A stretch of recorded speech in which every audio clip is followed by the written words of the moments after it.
Sir, I need you to stay online. Why? What's going on? There's a door down here, behind the wall. What door? There is no door. It's locked from the outside. Oh, what do you mean, outside? Sir, I think someone was in there. I can hear them breathing. The call ended. I stood there, staring at my phone. A locked room? From my basement? Didn't make sense. But then, I heard it. A faint sound, coming from below. That's when I realized, something in my house wasn't supposed to be there. My name is Michael Reynolds. I'm 48 years old, and for most of my life, I've been the kind of man people describe as predictable in a good way. 6 feet tall, lean build, graying at the temples in a way my coworkers insist makes me look distinguished. I've spent the last 20 years building a stable career as a senior systems architect at a mid-sized tech firm in Seattle. I don't take risks. I plan things. I trust routines. Maybe that's why I never saw any of this coming. That Tuesday night, the house felt too quiet. My wife, Emily Reynolds, had been in Chicago for 3 days on what she called a consulting project. Emily is 44, striking in a quiet, controlled way. Sharp cheekbones, dark brown hair always perfectly in place, and a presence that makes people listen when she speaks. She's organized, composed, and, now that I think about it, always 2 steps ahead of everyone else, including me. I was in the living room, laptop open, preparing slides for a high-stakes presentation scheduled the next morning. If this pitch went well, it could land my company a multi-million-dollar contract. My entire focus should have been on that. But then I heard it. A faint sound. Not loud, not dramatic, just wrong. It came from below. A slow, irregular drip. Scrape. Drip. At first I ignored it. Old houses make noises. Pipes expand. Floors shift. That's what I told myself. Then my phone rang. The caller ID read, Sophie. I hesitated before answering. Sophie Carter, Emily's daughter from her first marriage, is 19. Slim, pale, with long blonde hair she usually ties back in a loose ponytail, she carries a kind of quiet tension in everything she does. She's polite, distant, and observant in a way that always made me feel like she was noticing things I wasn't. We've never been close. Not unfriendly, just not connected. Hey, I said. Her voice came through soft but tight. Is Mom with you? No, I replied. She's still in Chicago, why? A pause. Too long. I tried calling her, Sophie said. She's not picking up. That's normal, I said quickly. She's probably in a meeting. Another pause. Yeah, she said, but she didn't sound convinced. We hung up shortly after. The silence that followed felt heavier than before. And then, that sound again. Louder this time. Drip. Scrape. I closed my laptop. The presentation could wait. Something wasn't right. I grabbed my phone and walked toward the basement door. Each step down the stairs felt colder than the last. The air changed, thicker, damp. Halfway down I stopped. There it was again. Not just dripping now, something dragging, slow, metallic, coming from behind the far wall. I reached the bottom step and turned on the light. The basement looked the same as it always had. Unfinished concrete, old storage shelves, boxes we hadn't opened in years. But the sound didn't match the room. It was coming from behind the shelving unit. That didn't make sense. I moved closer, carefully. The closer I got, the more certain I became. That sound wasn't random. It had rhythm, intent. I placed my hand on the edge of the metal shelf, and for a brief second, I hesitated, because something in the back of my mind whispered a thought I couldn't explain. What if this isn't supposed to be here? Still, I pushed. The shelf shifted slightly, just enough, to reveal a thin vertical line in the wall behind it. Not a crack, not damage, a seam, perfectly straight, perfectly hidden. My breath caught. This house was built in 1998. We've lived here for over a decade, and I had never, not once, seen that before. I didn't touch the wall right away. That thin seam, too straight, too clean, ran vertically behind the shelving unit like it had always been there, just waiting to be noticed. My hand hovered inches from it, my instincts telling me to stop, to walk back upstairs and pretend none of this existed. But I've never been good at ignoring problems once I see them. I grabbed my phone and turned on the flashlight. The beam cut across the surface, revealing something I hadn't noticed before. Faint scuff marks along the concrete floor, like the shelf had been moved. Not recently, but not years ago either. Someone had been here, recently enough. That thought sat heavy in my chest. I stepped closer and pressed my fingers against the seam. Cold. Solid. Then I pushed. Nothing. I tried again, harder this time. The wall didn't give, but the sound, it changed. A low, muffled vibration. Not pipes, not water. Something else. Something deliberate. That's when my phone buzzed. Unknown number. For a second I considered ignoring it. Then I answered. Hello? There was a pause, followed by a man's voice, low and tight. Mr. Reynolds? Yes, who is this? This is Jake Miller, from Miller Plumbing. You called earlier about the noise? I frowned. I didn't call. Then I stopped, because I hadn't. Jake Miller is the kind of man you'd recognize instantly.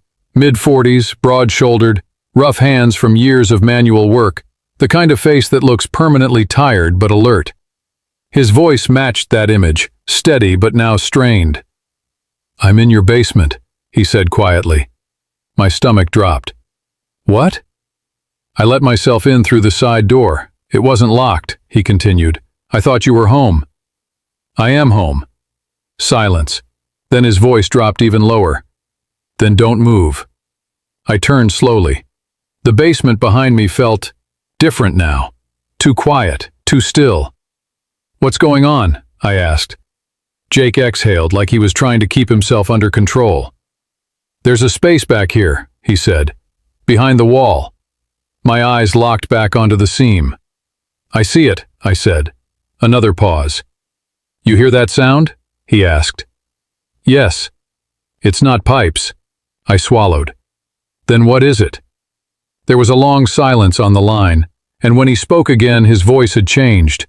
Quieter, more controlled, like he was choosing every word carefully. It's coming from inside, he said, behind this wall. Before I could respond, another sound cut through the basement. Not the drip, not the scrape. Something sharper. A faint tap. Then another. Tap. Tap. I froze. Jake, I whispered. Did you hear that? Yes. The answer came instantly. That wasn't me. Something cold slid down my spine. Open it, I said. No. The word came fast, firm. I'm not touching this, Jake said. Not until you call someone. Call who? You know who, he replied. Police. The word hung between us. My mind raced, trying to find a logical explanation. Old wiring, animal trapped inside, structural issue. But none of those explanations. Tap back. I stepped back from the wall. Stay where you are, Jake said. I'm right here, I replied. But even as I said it, something else surfaced in my mind. A memory. Emily. Standing at the top of these same basement stairs months ago. Arms crossed, voice calm but firm. We don't need to renovate down there, Michael. I had laughed it off at the time. Now. That moment didn't feel casual anymore. It felt intentional. Before I could process that thought, Jake spoke again, this time barely above a whisper. Mr. Reynolds. What? There's something else. My grip tightened on the phone. What? A long pause, then, there are locks on this door. My heart skipped. How many? Another pause. More than one. The police arrived faster than I expected, 3 of them. The first through the door was Officer Daniel Brooks, mid-30s, tall and broad with a shaved head and a calm, controlled presence. The kind of man who didn't raise his voice because he didn't need to. His eyes scanned everything, fast, sharp, practiced. Behind him was Officer Melissa Grant, early 40s, shorter, athletic build, dark hair pulled tight into a bun, her expression focused but cautious. The third, younger, Officer Kevin Liu, maybe late 20s, slimmer, alert but visibly tense, like he was still getting used to situations like this. They didn't waste time. Jake stepped back immediately when they saw the wall. "I didn't touch anything," he said, raising both hands slightly. "Good," Brooks replied. "Stay there." They moved the shelving unit first. It scraped loudly across the floor, revealing the full outline of the hidden door. Up close, it looked worse. 4 heavy locks, all on the outside. Grant crouched slightly, studying the hinges. "This isn't old," she said. "Hardware's been replaced recently." My throat tightened. "Open it," I said. Brooks didn't respond right away. Instead, he glanced at me. "Step back, Mr. Reynolds." The bolt cutters snapped through the first lock, then the second. Each metallic crack echoed louder than it should have. By the third lock, I realized something strange. The tapping had stopped, completely. The basement felt empty, too empty. When the final lock dropped, Brooks slowly pulled the door open. The hinges creaked. The beam of his flashlight slid into the darkness beyond. Then, nothing. No movement, no sound. Just a small, windowless concrete room. Clean. Too clean. I stepped closer despite myself. There was nothing inside. No furniture. No marks on the walls. No sign that anyone had ever been there. Except a small object in the corner. Grant walked over first and picked it up carefully. A Bluetooth speaker, still on. A faint looping sound coming from it. Tap, scrape, drip. The same sound we had heard. My stomach dropped. "It's a recording," Lou said quietly. Brooks scanned the room again. "No dust disturbance," he muttered. "No footprints, no bedding, no signs of habitation." Jake shook his head behind me. "But I heard it. I swear I heard it." "So did I said. Grant crouched lower, her eyes narrowing. "Wait," she said. She reached behind the speaker and pulled out something else. A small black device, about the size of a car key. "A remote trigger," she said. She held it up. "This was activated recently." "How recent?" Brooks asked. She checked the indicator light. "Within the last hour."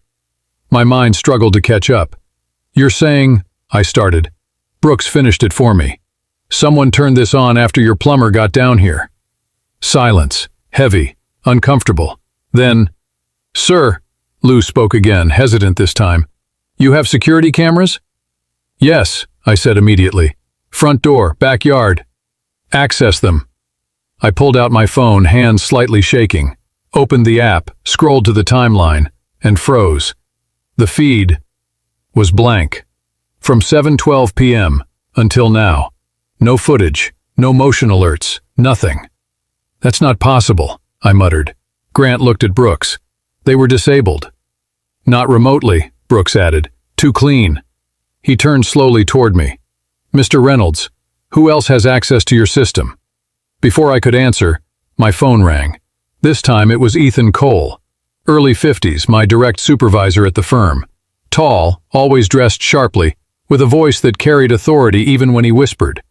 A man who valued control above everything and hated surprises. I almost didn't pick up, but I did. "Michael?" he said immediately. "Where are you?" "I'm at home." "You missed the prep call. That's not like you." I glanced at the open room behind the wall. "No," I said quietly. "It's not." By the next morning, I wasn't just a homeowner who had found something strange in his basement. I was a person of interest.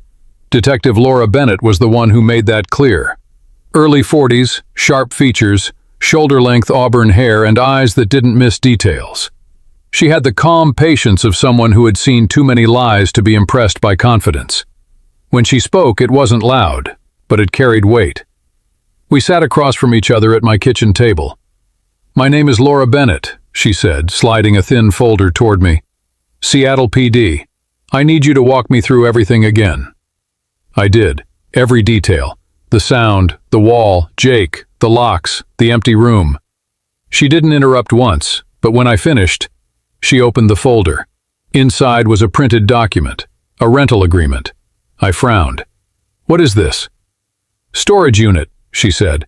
"Unit 314, South Harbor Storage." I shook my head immediately. "That's not mine." She turned the paper toward me. "Your name is on it." I looked down. "Michael Reynolds, my address, my phone number, my signature. For a moment, I couldn't breathe. "That's not my signature," I said quickly. It looked like mine, close enough that most people wouldn't question it. But I knew my own hand. The angle was slightly off, the pressure too even. Someone had practiced it. Bennett watched me carefully. "This unit was opened 5 days ago," she said. "Paid in cash." "I've never been there." "We opened it this morning." A pause. Then, "You should know what was inside." Something in my chest tightened. "What?" She held my gaze. "Women's clothing, personal items, and a photograph." I swallowed. "Of who?"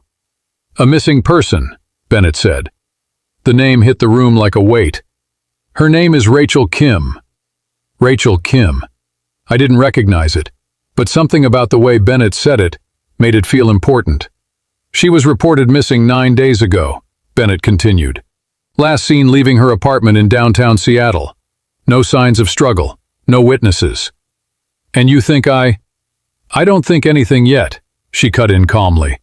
"I'm collecting facts." I leaned back in my chair, trying to steady my breathing. "This is a mistake." "Maybe," she said.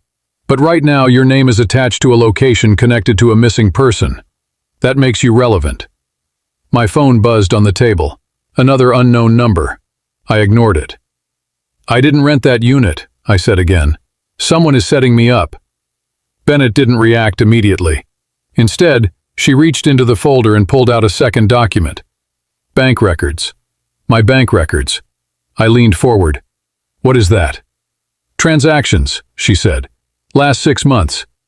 I scanned the page and froze. There were withdrawals I didn't recognize. Small amounts.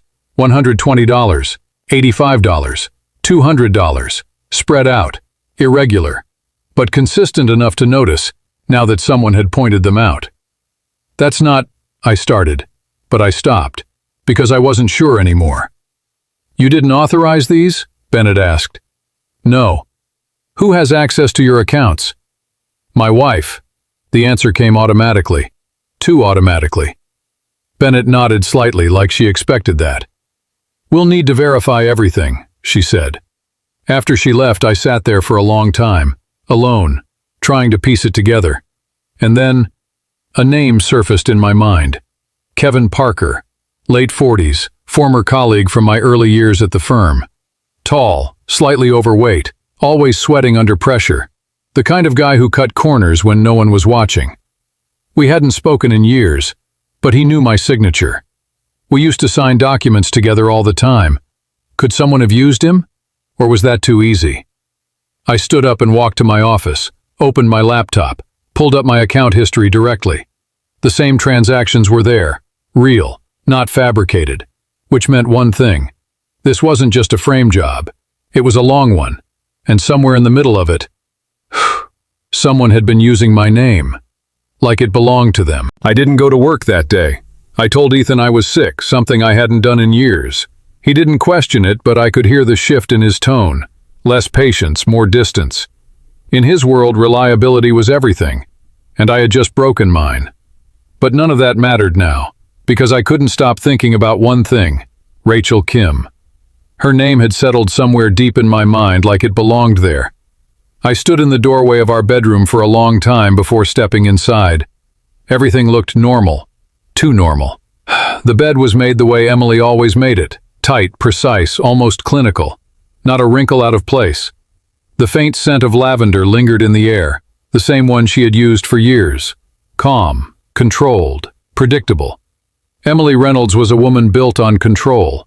At 44, she carried herself with a quiet authority that made people trust her instantly. Medium height, slender frame, dark hair always perfectly styled. Never rushed, never careless. She worked as a behavioral consultant, specializing in human patterns and decision-making. She once told me, half joking, that people were just systems waiting to be understood. At the time, I laughed. Now, I wasn't sure she had been joking. I walked toward her nightstand. There was a stack of books there, exactly where she always kept them.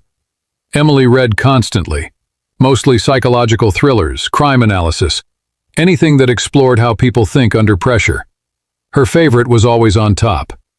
The Mind of a Stranger, a well-worn paperback, the edges soft, pages slightly bent from repeated reading. I picked it up. Something felt off. Not visible, just a weight. I flipped through the pages slowly, nothing, just text. Then I reached the back cover, and it slipped out. A photograph. My hand froze. A woman, late 20s, Asian. Dark hair falling past her shoulders, soft expression, faint smile. Like it had been taken on a normal day, in a normal life. But I knew that face. I had never seen her before yesterday. But I knew her. Rachel Kim. The room felt smaller, the air heavier. I sat down on the edge of the bed, staring at the photo in my hand. This wasn't coincidence. This wasn't a mistake. This was placement. My phone buzzed again. Email notification. I almost ignored it. Then I saw the sender. Rachel K. My pulse spiked. I opened it. No subject line, no message, just an attachment. I hesitated, then tapped it. A single file opened, a screenshot. It was an email thread, old, weeks old, between two accounts. One of them was Emily's. My chest tightened. The other sender name was blurred, partially hidden, but one thing was clear: the tone, cold, transactional, not personal. I scrolled, fragments of conversation. Timeline confirmed. Payment received. Stay out of sight. My hand trembled slightly. This wasn't random. This wasn't someone targeting me. This was planned. I looked back at the photo in my hand, then around the room, at the bed, the books, the life we had built. And for the first time, I didn't feel confused. I felt something else, something colder. Doubt. Because this wasn't just about Rachel Kim anymore. This was about Emily. About everything I thought I knew. About every quiet morning, every shared routine, every moment that had felt stable and real. I stood up slowly, the photograph still in my hand, and a single thought settled in my mind. Not loud, not dramatic, just clear. What if I never really knew her at all? I didn't confront Emily, not after the photo, not after the email, because by then something inside me had shifted. This wasn't confusion anymore. This was pattern recognition. I sat in my home office, lights off, laptop open, the glow of the screen reflecting off the glass window beside me. The house was silent again, but this time, I didn't trust the silence. I logged into my primary bank account, then my savings. Everything looked normal. Balances aligned, bills paid, no alerts. If I had stopped there, I would have missed it. But I didn't. I started going back, month by month, year by year. The first irregularity appeared 3 years ago. A small transfer, $150, labeled as a subscription. I didn't remember subscribing to anything like that. Then another, $90, different label, same pattern. I leaned closer to the screen. There were dozens of them, scattered, inconsistent, but deliberate. Always small enough to ignore, always far enough apart to disappear. My chest tightened.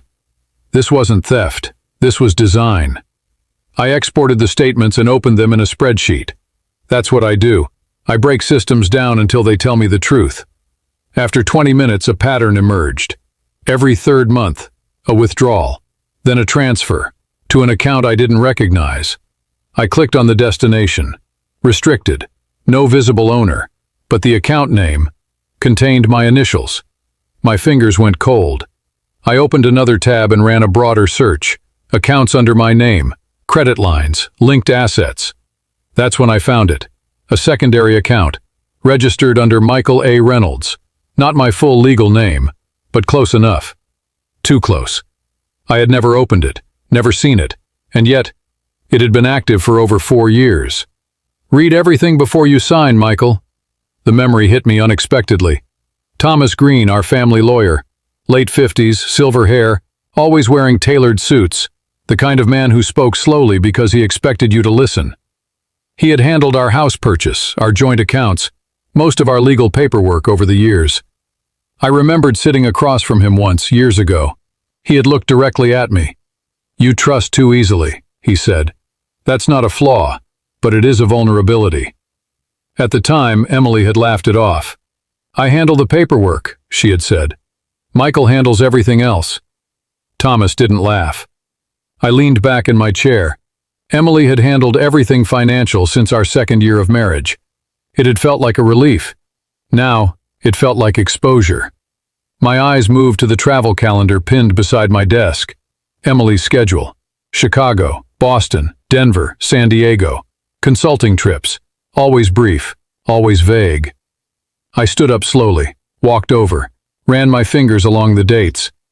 There was a pattern here too, not obvious, but consistent. Every time one of those transfers happened, Emily had been out of town. I stepped back, heart steady now, not racing, not panicking. Because this wasn't random, this wasn't recent, this had been happening for years. Money moved quietly, accounts built slowly, identity adjusted piece by piece. I looked back at the screen, at the account under my name, at the transactions I never made.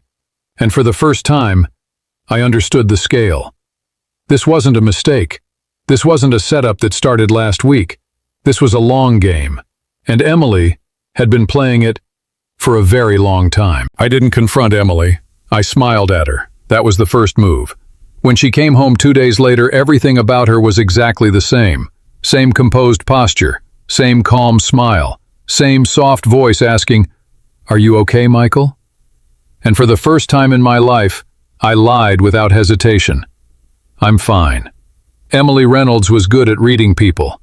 That was her profession, her instinct, her advantage. But what she didn't expect was silence. Not passive silence, controlled silence. I watched her closely. The way she moved through the house, the way she checked her phone, not frequently but precisely. The way she avoided certain topics without making it obvious.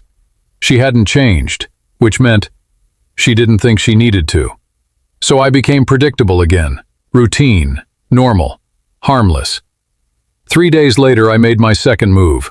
I called Daniel Price, private investigator, mid-50s, former police detective. Broad build, slightly overweight, graying beard, and a permanent look of quiet skepticism. The kind of man who didn't trust anything at face value because he'd spent decades proving that most things weren't what they seemed. He didn't ask many questions when I told him the situation. Just one. "You want the truth, or you want something you can live with?" "The truth," I said. He nodded once. "Then don't interrupt the process." Daniel started with surveillance, not on me, on Emily. For the next 6 days, I lived 2 lives, the husband and the observer. Emily continued her routines perfectly. Work calls, emails, light conversation. Nothing unusual, nothing suspicious. Until Daniel called. "She's not where she said she is," he said. "When?" "Today, 2 hours ago." My grip tightened on the phone. "Where is she?" "A cafe in Bellevue." "Alone?" A pause. "No."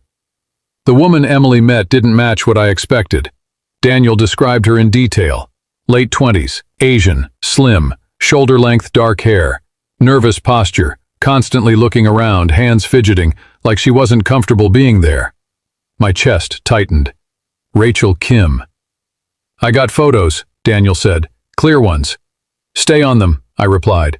"I already am." That night I didn't ask Emily anything. I made dinner. We ate together.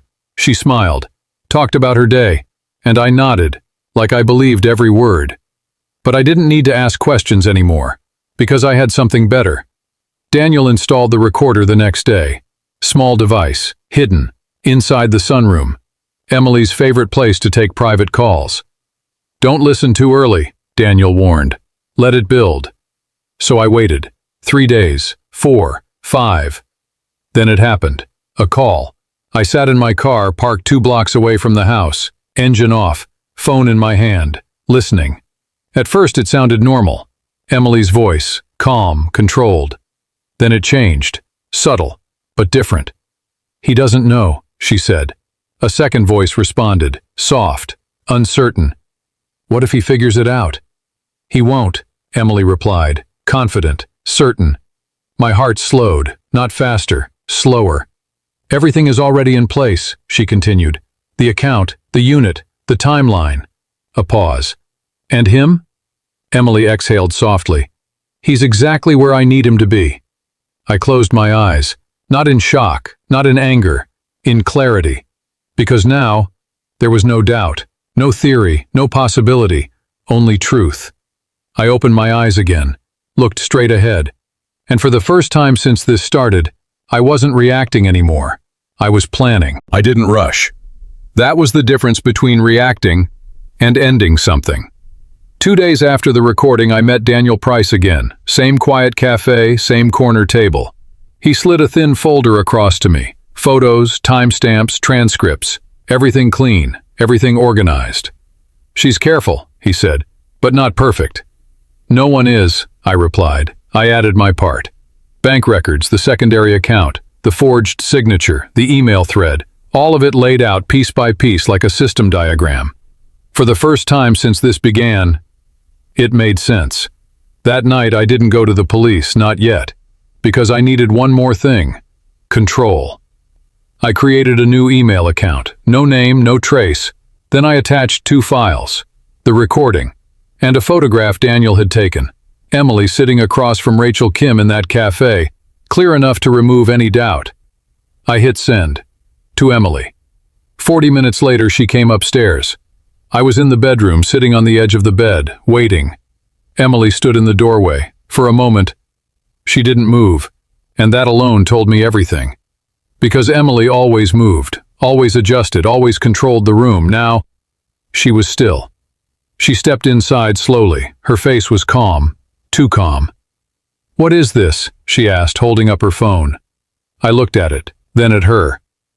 "I think you already know." A pause, not long but real. Then she smiled, small, controlled. "I don't know what you think you found," she said, "but you're making a mistake." I nodded. "Maybe." We stood there facing each other, no raised voices, no accusations, just silence. Because this wasn't about convincing her, and it wasn't about winning an argument. It was about timing. "I have a meeting tomorrow morning," I said finally, "with the police." Her expression didn't change, but something behind her eyes shifted. "Michael," she said softly, stepping closer, "you don't understand what you're doing." I almost smiled, because for the first time, she was wrong. "I do," I said. That was the last real conversation we ever had. The next morning, Detective Laura Bennett sat across from me again. This time, I didn't explain. I presented. The folder was thicker now, complete. She read in silence. Minutes passed, then more. When she finally looked up, her eyes were different, no doubt, no hesitation. "Where is she now?" Bennett asked. "At home." Bennett stood immediately. "Stay available," she said. "We'll handle the rest."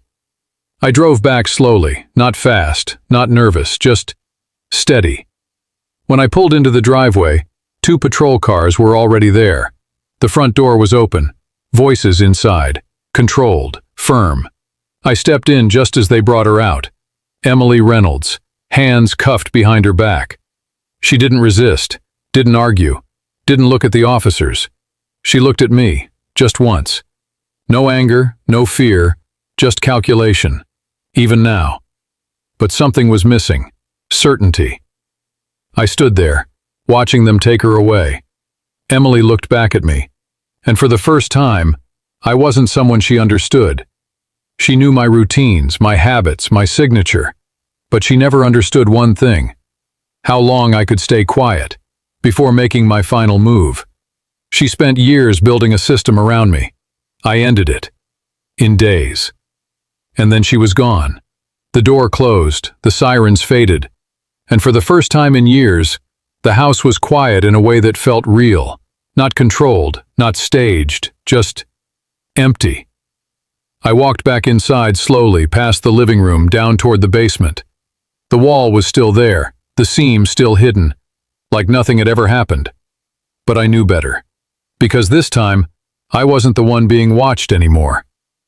I stood there for a moment, then turned off the light, and walked away, without looking back. If you were in my place, what would you do? Would you confront her the moment you found the truth, or stay silent and wait for the perfect moment to strike back? Would you walk away, Or make sure she pays for everything she planned? Drop your answer in the comments. I'm reading every one. And if you want more stories like this, real, raw, and unforgettable, hit like and subscribe. You won't want to miss what's next.